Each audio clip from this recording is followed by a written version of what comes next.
औरंगाबाद जिले के रमेश चौक के पास और हमारे पास गायक राघवेंद्र जी उपस्थित हैं। आइए हम जानते हैं। सबसे पहले आपका परिवर्तन तक न्यूज में स्वागत है। बहुत बिहार न्यूज में भी आपका बहुत बहुत धन्यवाद। जितने भी हमारे परिवर्तन न्यूज और बिहार न्यूज के जितने भी हमारे दर्शक लोग हैं, मैं चाहूँगा कि हमारे दोनों भाई को सपोर्ट कीजिए और बिहार न्यूज और परिवर्तन न्यूज को आप लोग जितने भी हैं सारे लोग को मैं दिल से धन्यवाद देना चाहता हूँ कि छोटे से कलाकार को आप लोग यहाँ इंटरव्यू लेने के लिए आप लोग यहाँ पे आए हुए हैं। सबसे पहला आपका सवाल था मेरे तरफ से कि आपने एक युवा महोत्सव के तहत आपने उच्च वर्गीय स्थान प्राप्त किया और अपने स्टेट लेवल पे सिलेक्शन किया। वो सिलेक्शन आखिर आप किस कारण हुआ? पहले तो मैं जिला स्तरीय से हुआ था मेरा सिलेक्शन। इसके बाद मैंने जिला स्तरीय से छोड़कर हम लोग का सिलेक्शन स्टेट लेवल का हुआ और स्टेट लेवल से होकर फिर हम लोग नेशनल तक गए। नेशनल तक जाने के बाद हम लोग को चौथा स्थान प्राप्त हुआ पूरे भारत में। और मेरा बहुत ही चर्चित गाना हम लोग का चल था भिंजते आवे धनिया ये रामा, क्योंकि वो सुपर डुपर हिट रहा और बिना किसी का लिखा हुआ, बिना किसी का रिकॉर्डिंग और नहीं बिना किसी का गाया हुआ हम लोग का खुद कंपोज किया हुआ, क्योंकि 3 दिन के अंदर हम लोग गाना को कंपोज किए थे। थोड़ा सा ये गाना दर्शकों को सुना दीजिए। वह कौन सा गाना आपका था जो कि आपको जिला स्तरीय से लेकर राष्ट्रीय लेवल तक पहुँचा दिया? वह गाना दर्शकों को सुनाने का प्रयास करेंगे?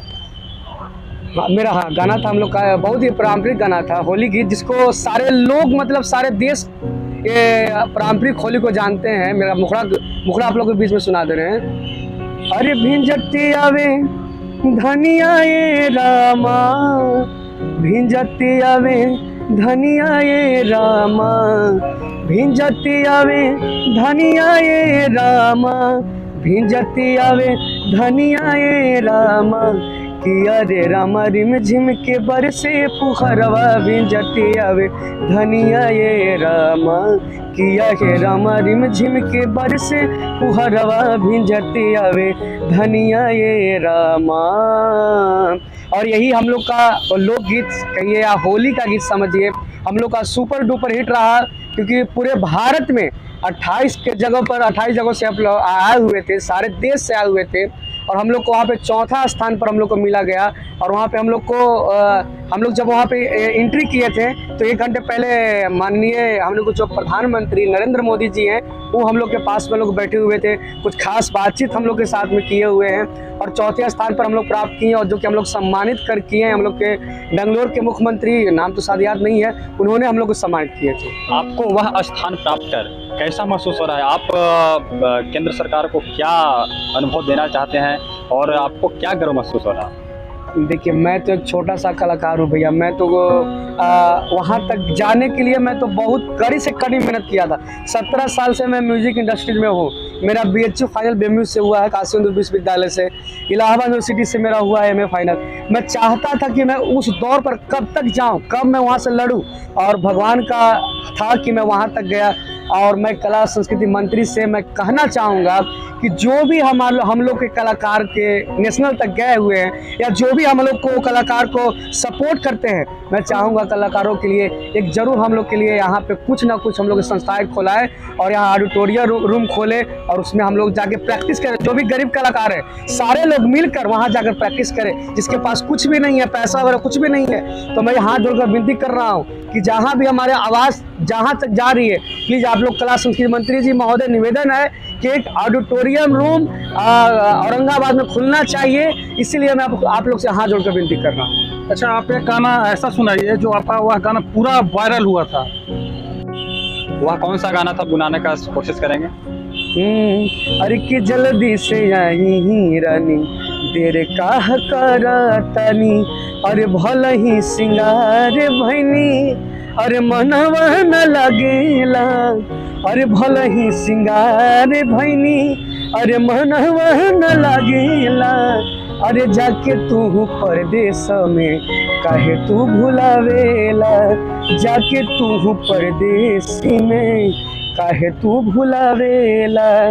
और मेरा बता देना चाहते हैं कि मेरा जो पहला एल्बम आया हुआ था, तो क्योंकि देखिए अश्लील तो हम लोग के बीच में चलते रहता है, लेकिन आप जो आप भी गाते हैं? अरे भैया हम कहाँ गाते हैं, ऐसा बात है, चलते रहता है। मैं बोल रहा हूँ, इसका जवाब मैं दे रहा हूँ, आप जवाब देने से पहले ही बोल दिए। आप जब भी मेरा 2015 से मेरा उठाइए एल्बम, जो भी अश्लील निकल जाता है बोलिएगा। मेरा एक गाना जातिवाद पर आया था, बेटा ही भगवान के, जिन्होंने 2.3 की उसका लाइक गया था और बहुत ढेर सारे लोग उनको सपोर्ट किए थे। और उस टाइम लोग का फोन आया मेरे पास कि सर आपसे रिक्वेस्ट है कि जातिवाद गाना मत गाइए, आपका आवाज बहुत अच्छा है, भगवान करे आप खुद तरक्की करें। उस दिन से मैंने न जातिवाद गाया और न ही अश्लील पर गाना गाया।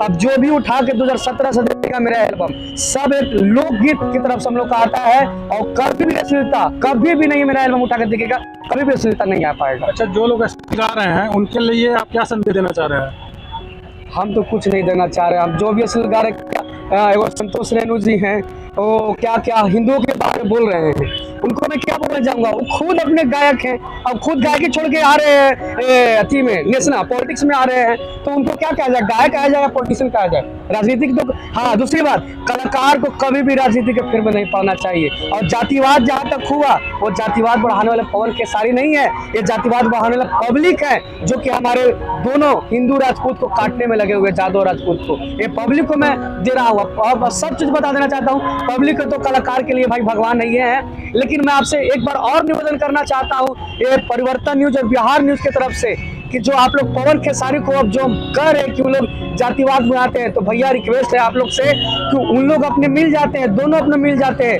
लेकिन मरते कौन है, यादव और राजपूत, ये समझ जाइए। तो आपने इस कलाकारी लाइन को क्यों चुना और इसके अलावा पहले क्या करते थे? देखिए, पहले तो हम तो मैट्रिक पास है नहीं, कलाकारी तो हमारे खून में रहे, लेकिन हमारे बाबूजी तबला बजाते थे और कुछ गुनगुनाते थे। मेरी माँ भी बहुत अच्छा सिंगर है, गाती भी है, और मेरी माँ ही मुझे सिखाई, मैं कुछ नहीं सीखा, मेरी माँ ही मुझे सिखाई। तो पहला मैं छोटा बच्चा था, सबसे पहले टाउन हॉल में हम लोग गए थे, तो मेरी माँ स्टेज पर बैठ के हमको हारमोनियम बजा के और गाना गाकर हम लोग परफॉर्मेंस करवाई थी। तो मैं अपने पूरा ये जितना मैं बढ़ रहा हूँ आगे, सब आशीर्वाद मेरे माँ बाप और गुरु जी का आशीर्वाद है। और सबसे बड़ा आशीर्वाद और जो कि बढ़ाने में हम लोग के कार्यकर्ता कर रहे हैं, हमारे आदरणीय नेशनल एंटी करप्शन के बड़े भाई बिहार प्रदेश प्रभारी आदरणीय आदित्य श्रीवास्तव जी ने हमको बहुत सपोर्ट कर रहे हैं और फुल सपोर्ट कर रहे हैं। और मैं इसी तरह चाहूँगा कि आदित्य श्रीवास्तव जी हमको एनी टाइम आप सपोर्ट करते रहे। आप इनके बारे में क्या कहना चाहेंगे आदित्य भैया? देखिए, पहले तो धन्यवाद आपको। मैं बताना चाहूँगा कि राघवेंद्र को मैं सपोर्ट इसलिए कर रहा हूँ कि ऐसे प्रतिभाशाली व्यक्ति है राघवेंद्र कि आज के समय में जो प्रवेश में देखिएगा कि लोग तुरंत अपनी चंद लोकप्रियता हासिल करने के लिए किसी जाति विशेष पर गाना गाने लग रहे हैं या अश्लीलता की ओर अपनी रुख कर ले रहे हैं। लेकिन राघवेंद्र वो चीज़ है कि मैं कभी टीआरपी बटोरने के चक्कर में मैं अश्लीलता को अपना लूँ या किसी जातिवाद के विषय पर किसी जातिवाद को टारगेट करके मैं गाना गाऊँ, ये सबसे खूबी है राघवेंद्र में। इसलिए मैं राघवेंद्र को सपोर्ट कर रहा हूँ। अब मैं तमाम नागरिकों से, जिला के नागरिकों से मैं कहना चाहता हूँ, बुद्धिजीवियों से, कि ऐसे प्रतिभाशाली कलाकार को आगे बढ़ाने में, इसके मनोबल को ऊंचा करने में आप भरपूर सहयोग करें। और बता देना चाहते हैं कि हम लोग का अभी फिलहाल में गजना महोत्सव तो हम लोग परफॉर्मेंस नहीं किए थे, लेकिन बिहार सरकार की तरफ से यहाँ पे तो हम लोग को डीएम को कोई सुनता नहीं है, कलाकारों के आप तो नहीं सुनने वाला है भैया। मैं सच लिख कर बता दे रहा हूँ, मैं जितेंद्र राय से कला संगीत मंत्री से सम्मान पाया, प्रधानमंत्री नरेंद्र मोदी से सम्मान पाया, यहाँ तक कि उत्तर प्रदेश के माननीय मुख्यमंत्री आदित्यनाथ योगी जी सम्मान पाया, ये छोटे से शहर औरंगाबाद बिहार के लिए, लेकिन यहाँ कोई सपोर्ट करने वाला नहीं है। लेकिन एक ही सख्त व्यक्ति माननीय मुख्यमंत्री श्री नीतीश कुमार जी, प्रेमचंद रंगशाला, वही रंगशाला में जिन्होंने हम लोग 6 साल पहले प्रोग्राम किए थे, राघवेंद्र खुद ने किलकारी का पहला प्रोग्राम राघवेंद्र औरंगाबाद जिला से जाकर किया था, और आज तक हम लोग का नाम नहीं आया। हुजूर कितना दिन तक हम लोग को सताइएगा, आप लोग कभी भी नहीं सता रहे हैं, और कभी हम लोग को जब कर रहे हैं तो जहर के हम लोग को मौत दे रहे हैं कलाकारों को। कोरोना में मैंने देखा था कलाकारों को प्याज धोते हुए, मैंने देखा कलाकारों को, क्योंकि एक शब्द भी कलाकार को कोई सुनने वाला नहीं था, कोई करने वाला नहीं था। लेकिन एक मीडिया वाला मेरे पास आए, राज पाठक जी बुलेट न्यूज वाले आए थे, उन्होंने हम लोग को इंटरव्यू लिया और एक ही बात बोला था कि ये पहुंचेगा मीडिया के सामने, सारे मंत्रियों के सामने सुना, लेकिन वहां तक भी कुछ नहीं किया गया। तो कलाकारों से हाथ जोड़ के निवेदन है आपसे कि हर चीज दीजिए, जगह दीजिए, पैसा मत दीजिए, मैं पैसा नहीं मांग रहा हूं, लेकिन कलाकारों को एक सम्मान दीजिए ताकि कलाकार जहां भी जाए चाहे अपना सर ऊंचा करके कहे कि हाँ मैं बिहार का हूं और बिहार सरकार मुझे सम्मान देती है, और जहां भी जाते हैं अपना गर्दा कबार के आते हैं। मैं ये चाहूंगा।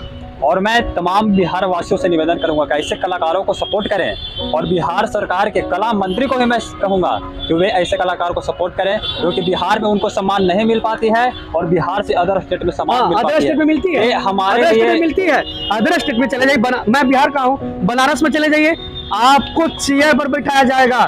मंत्री जी हैं तो मंत्री जी आगे बैठेंगे, कलाकार लोग सामने बैठेगा। बिहार में ही ऐसा है, पवन खेसारी को बुला लीजिए, डीएम के सामने बैठेगा। अरे पवन खेसारी नीचे से ऊपर गए हैं, हम लोग नहीं जा सकते, आप लोग सपोर्ट नहीं कर रहे हैं, कहां से हम लोग ऊपर जा सकते हैं। तो निवेदन है हुजूर कि आप लोग एक बार राघवेंद्र सिंह को आप लोग सपोर्ट कीजिए, और मैं चाहूंगा कि विजय के झंडा हम लोग एक बार जरूर गाड़ेंगे। मैं आपको लिखित के साथ दे रहा हूं। और अब आदरणीय कला संस्कृति मंत्री जितेंद्र राय जी से निवेदन है कि एक बार अपने भवन के पास हम लोग को बुलाइए, और प्रेमचंद्र रंगशाला, वहां पे तो कोई हम लोग को पैसा देने वाला नहीं है, और नहीं प्रेमचंद्र रंगशाला में कोई पैसा लेता है, और नहीं वहाँ पे जो ऑडिटोरियम रूम बना है वहाँ पे भी कोई पैसा, उसका किराया से बिजली बिल तहा कोई भी नहीं लेता है, क्योंकि वो सरकारी भवन है, वो सिर्फ कलाकारों के लिए बनाया गया है। और अंदाज में चले जाइए, टाउन हॉल में 1 घंटे का 25,000 रुपया लेता है। कहाँ से कलाकार देगा?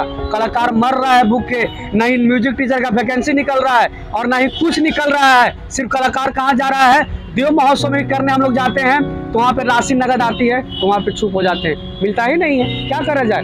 लेकिन हाँ, मनीष सर जो कि हमको बहुत सपोर्ट कर रहे हैं, उन्होंने हमको आज हम लोग को बुलाया और देव महोत्सव में हमको मौका दे रहे हैं 29 तारीख को, और दिल से धन्यवाद देते हैं हमारे मनीष सर को जो हमको इस लायक समझे और देव महोत्सव में हमको गाने का मौका दे रहे हैं। और मैं तमाम सरकार से भी निवेदन करूंगा, बिहार के कला संस्कृति मंत्री जी से, कि वैसे कलाकार को सपोर्ट करें। और वैसे गार्जियन को भी मैं कहूँगा कि जो अपने बच्चे के कलाकारी को पहचाने, किस क्षेत्र में जाना चाहते हैं, क्योंकि उन्होंने कहा कि मेरे मम्मी ने मेरे को आश्वासन दिया कलाकारी में बढ़े।